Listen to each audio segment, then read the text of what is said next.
A handful of Guam Department of Education schools making the grade. Public health sanitary inspections are ongoing. But come June 30th, 2024, those passing grades will be moot under public law. GDOE Superintendent Dr. Kenneth Swanson going before lawmakers once again, asking to change the law to allow for the expiration date of school sanitary permits to fall in the anniversary of when it was issued. It is the sequence in which the health permits expire. Because right now it's June 30th for everything we've done this year, and we start over again July 1st, right where we were a year ago.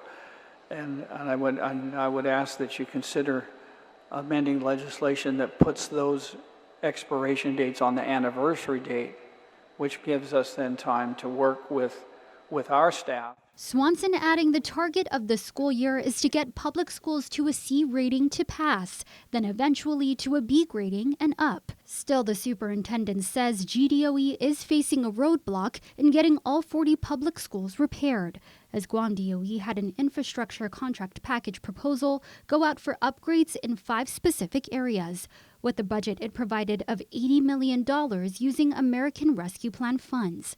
However, the bid to do the work came in at $280 million. So I am not going to be able to do that on all 40 schools. So I'm going to have to take that $80 million and get the most impact I can out of that and continue to look for other funding. We know we're going to have some refund coming back from FEMA. That'll be programmed into it. So we're going to constantly be on a search for capital improvement dollars for years to come. Swanson is also revisiting his plan to do some restructuring about the number of schools, as Guam DOE's capacity exceeds its student population.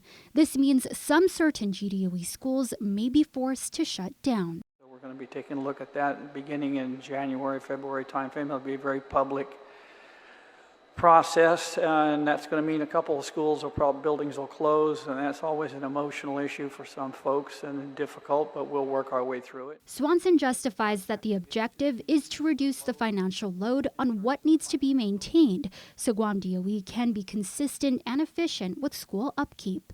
Senator Joanne Brown finding merit in Swanson's request to amend the expiration date on school sanitary health permits. I appreciate your recommendation. I'm sure one of our colleagues, probably Senator Barnett's already writing the bill to, make sure that it's the anniversary deadline when these permits expire, so we're not stuck with en masse of all 40-plus schools not having valid sanitary permits, considering the timeline that it takes public health to actually do these inspections. Meantime, senators holding a public hearing on Bill 48-37, mandating consistent online posting of reports for every school on a dedicated Government of Guam website.